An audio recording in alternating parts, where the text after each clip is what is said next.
Hello guys, welcome to my channel R S vision academy में Rahul sir. आज आपके सामने सिंपल इंटरेस्ट का पार्ट 2 लेके आया हूं और आज मैं आपके सामने इतनी चमत्कारी ट्रिक लेके आया हूं कि आप सेकंडों के अंदर जो गुना वाले क्वेश्चन होते हैं आप उन्हें सॉल्व कर लेंगे। दोस्तों बिल्कुल भी टाइम नहीं लगेगा, बस आपको क्वेश्चन देखना है और आपका आंसर आ जाएगा। इतना सा काम है बस आपके लिए। बस एक बार क्वेश्चन को देखिए कि कैसे होता है और सेकेंडों में आप सॉल्व करिए कि हम गुना वाले क्वेश्चनों को कैसे करेंगे। ठीक है दोस्तों, क्वेश्चन की तरफ चलते हैं हम। दोस्तों क्वेश्चन देखें आप, कितने वर्षों में कोई राशि 10% वार्षिक साधारण ब्याज की दर से अपने का 3 गुनी हो जाएगी। अब इसके अंदर क्या पूछा है, दर से पूछा है। तो सिंपल से आपको एक छोटा सा फॉर्मूला याद रखना है और कुछ भी नहीं करना है। क्या हो जाएगा, R बराबर n-1 into 100 divided by t। तो n बराबर होता है गुना, जो आपको बोला गया है। अब देखिए आप 10% वार्षिक दर से 10 यहां लिख दिया, n 3-1 इंटू 100, हमें क्या निकालना है, t समय, कितने वर्षों में समय ज्ञात करना है। अब हम इसको क्या करें, सॉल्व कर लें। इस जीरो से ये जीरो को कैंसिल कर दिया, यहाँ पे क्या बचा, t इधर आ गया, क्रॉस मल्टीप्लाई में t का इधर पे मल्टीप्लाई कर दिया तो t इधर आ गया, 2 10 जा 20। दोस्तों ये आपका आंसर हो गया, सेकंड भी नहीं लगे। अगर मान लीजिए कभी आपको पेपर के अंदर अब यहाँ पे समय दे दिया जाता और यहाँ पे दर दे दी जाती, तो आपको कुछ नहीं करना है, फॉर्मूला यही रखना है कि कितने वर्षों के बदले में कितने प्रतिशत साधारण ब्याज की दर से 10 वर्षों में कोई धन अपने का 3 गुना हो जाता है। तो समय आ गया, वहां पे दर आ जाती है 20%। ठीक है दोस्तों, अगला क्वेश्चन लेके आते हैं हम आपके सामने। ये जो क्वेश्चन है आपका आरआरबी रांची में 2000 में आया हुआ क्वेश्चन है कि किस साधारण ब्याज की दर से कोई मूलधन 20 साल में 2 गुना हो जाएगा। अब इसके अंदर क्या पूछा, साधारण ब्याज पूछ लिया। अभी हाल मैंने आपको फॉर्मूला बताया था कि R बराबर क्या हो जाएगा, n-1 इंटू 100 बाई टी। तो n कितना है, 2 गुना 2 माइनस 1 इंटू 100 डिवाइडेड बाय समय कितना दिया है 20 या 25 2 में से गया 1, तो आंसर कितना गया, R बराबर 5। देखा दोस्तों, सेकंड भी नहीं लगना है, ये तो मैंने आपको करके भी बताया। आप बिगर पेन कॉपी के भी आप इसको कर सकते हैं, बस आपको फॉर्मूले में वैल्यू पुट करनी है। चलिए दोस्तों इसी का टाइप 2 पढ़ते हैं कि इसमें टाइप 2 किस टाइप से आता है। क्या है हमारा, एक धनराशि 5 वर्ष में 3 गुनी हो जाती है तो वह कितने वर्षों में 5 गुनी हो जाएगी। ठीक है, अब इसके अंदर क्या हो गया, कंसेप्ट थोड़ा सा चेंज हो गया। अब इसके अंदर समय आपको कितने दिए हैं कि एक धनराशि 5 वर्ष में 3 गुनी हो रही है तो वह कितने वर्ष में 5 गुनी हो जाएगी। तो अब इसके लिए हम क्या करेंगे, सिंपल सा एक फॉर्मूला है, T1/T2 बराबर n-1 divided by n2-1। n1 यानी पहला कितना गुना है, n2 यानी दूसरी बार गुना। फॉर्मूले में पुट कर देंगे हम वैल्यू, तो t कितना दिया हुआ है 5 वर्ष बटे यहाँ पे T2 बराबर 3-1 बटे 5-1।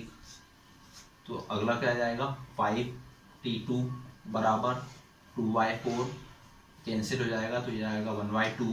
तो T2 बराबर 5 का 2 में मल्टीप्लाई हो जाएगा, 5 इंटू 2 यानी बराबर हो जाएगा 10। तो कितने वर्षों में दोस्तों, 10 वर्षों में ये कितने गुनी हो जाएगी, 5 गुनी हो जाएगी साधारण ब्याज की दर से।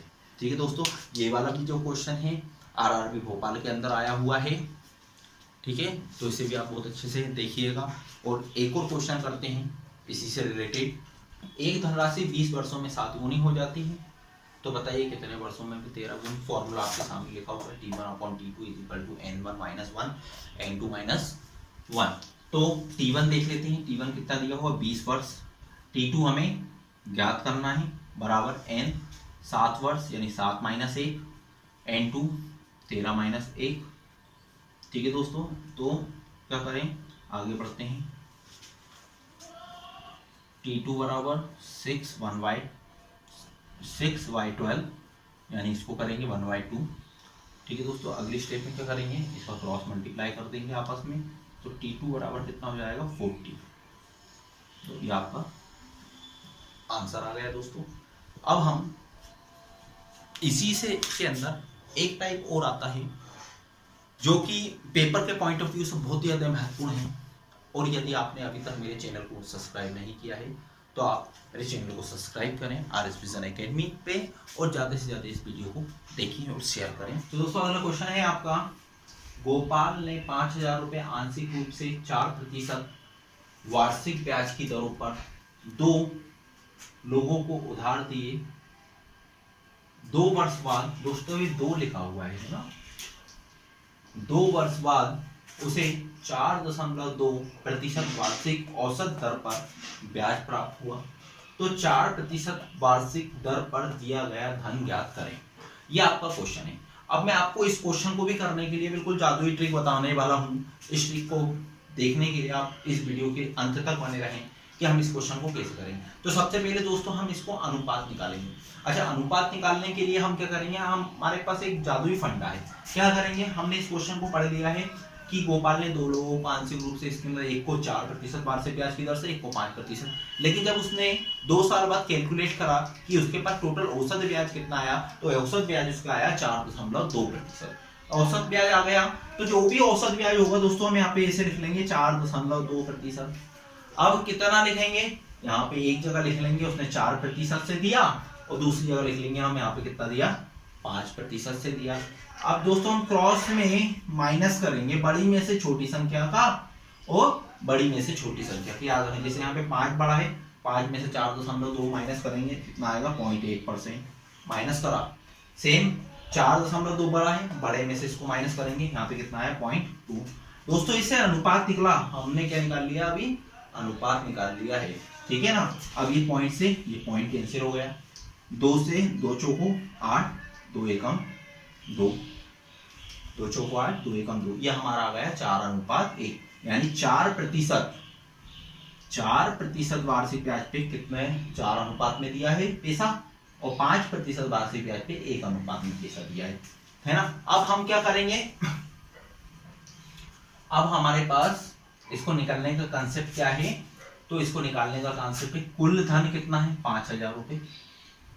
हमें किसका निकालना है, 4% का। 4% का अनुपात कितना निकला, अनुपात 4 निकला। नीचे क्या लिखना है, अनुपाती योग। अनुपाती योग से मतलब समझते हो क्या होता है, अनुपाती योग बराबर होता है जितना भी अनुपात आया उन सबको जोड़ दो, 4 + 1 = 5। यहाँ पे हमने क्या लिख दिया 5, 5 से 5 कैंसिल हो गया, तो आंसर कितना आ गया दोस्तों 4,000। आंसर कितना आ गया दोस्तों 4,000। देखिए अब सेकेंडों का समय भी नहीं लगा, मैंने आपको समझाया इसलिए अभी इतना समय लगा है। अगर आप इसे करने बैठेंगे तो मुश्किल से 5 से 7 सेकंड के अंदर आप इसका आंसर ले आएंगे, है ना दोस्तों। अगर आपने अभी तक हमारे चैनल को सब्सक्राइब नहीं करा है तो हमारे चैनल को सब्सक्राइब जरूर करें, शेयर करें। और आपके सामने एक आखिरी क्वेश्चन लेके आता हूं मैं दोस्तों। अगला क्वेश्चन, राम ने 15,000 रुपए आंशिक रूप से 15% और 10% वार्षिक दर पर 2 लोगों को उधार दिए। वर्ष के अंत में उसे 12% वार्षिक औसत दर से ब्याज प्राप्त हुआ, तो 10% वार्षिक दर से दिया गया धन ज्ञात करना है। दोस्तों यदि आप लोग खुद इस क्वेश्चन करेंगे तो अब आपको 2 से 3 सेकंड से ज्यादा समय नहीं लगेगा, है ना। और यदि आपको किसी भी प्रकार का कोई भी डाउट आता है तो कमेंट बॉक्स में अंदर आप लिख के जरूर डालें। ये वाला जो क्वेश्चन है यह आरआरबी के अंदर पूछा गया हुआ क्वेश्चन ही मैंने अभी आपके सामने लिखा है, तो हम इसको सॉल्व करते हैं। अब मैं आपको बताता हूँ हमने क्या करा कि बीच में क्या लिख लिया, जो औसत परसेंटेज है हमने औसत परसेंटेज को बीच में लिखा। इधर पे पहला वाला 15%, इधर पे कितना 10%। अब हमने आपसे क्या बोला था कि बड़ी वाली में से छोटी वाली को 12 में से 10 घटाओगे कितना आएगा 2, 15 में से 12 घटाओगे कितना आएगा दोस्तों 3। तो आपका अनुपात आ गया, कितना आ गया दोस्तों, ये 15% के लिए 2 और 10% के लिए अनुपात कितना आ गया 3। अब हमें क्या करना है, 10% वार्षिक ब्याज पे दिया गया धन ज्ञात करना है। टोटल धन कितना था हमारा 15,000 रुपए इंटू हमें 10% का अनुपात कितना है हमारा 3 बटे अनुपाती योग कितना है हमारा 3 और 2 5, 5 दिया 15, 3 तिरका 9 और 3 0। दोस्तों ये आंसर आ गया। दोस्तों ये आपको समझ में आया होगा और मैं उम्मीद करता हूं कि जितना मैंने आपको इस पार्ट के अंदर समझाया है वह पूरा का पूरा ही आपको जरूर समझ में आया होगा। और इससे पहले भी मैंने सिंपल इंटरेस्ट का पार्ट 1 बनाया हुआ है, जिसके अंदर भी मैंने वही क्वेश्चन कवर किए हैं जो कि पेपर के अंदर बार बार पूछे जाते हैं।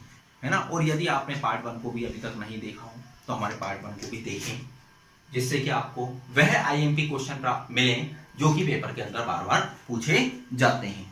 ठीक है दोस्तों, धन्यवाद।